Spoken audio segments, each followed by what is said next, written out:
Ever get the feeling like some places are just, well, kind of cursed?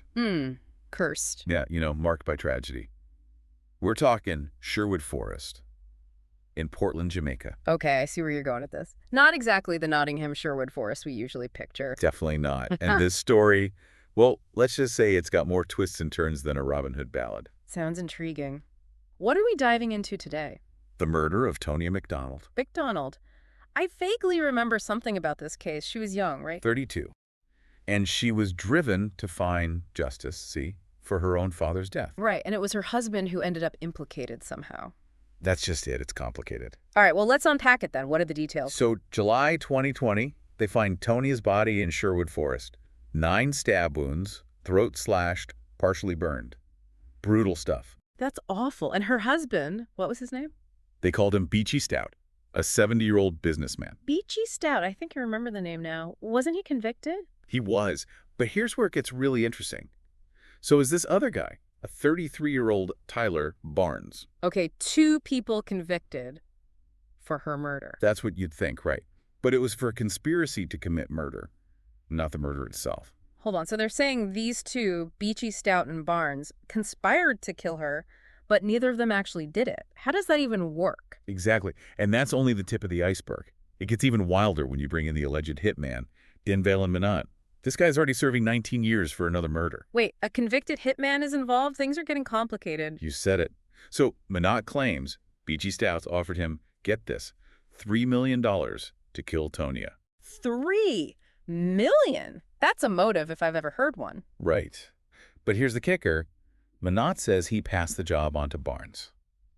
Okay, why hire someone just to outsource the job? Especially when you're already talking about a serious crime, it doesn't make any sense. Tell me about it. It was like something out of a bad movie. There's gotta be more to it. Why would Minot try to drag these other 2 into it if he was already the one contracted?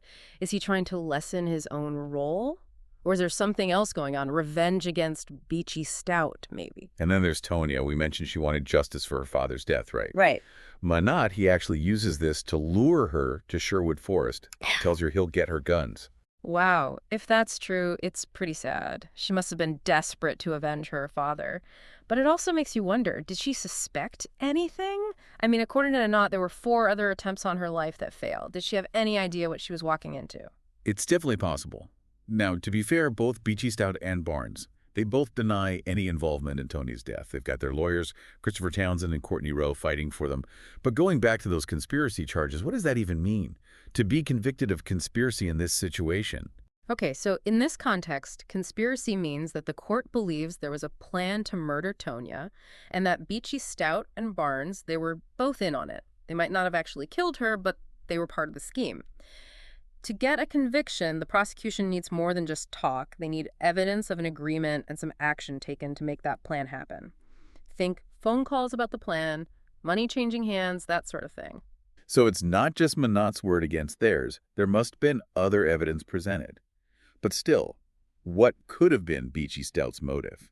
I mean, if he was really involved in planning against his own wife. $1 million question, right? Or should I say $3 million question? I mean, money's a pretty strong motive, but we can't just assume that's all there is to it. It's true. There could be something else at play that we don't know about. Exactly, and that goes for Barnes as well. Why would he agree to carry out a hit when Minot was the one initially hired?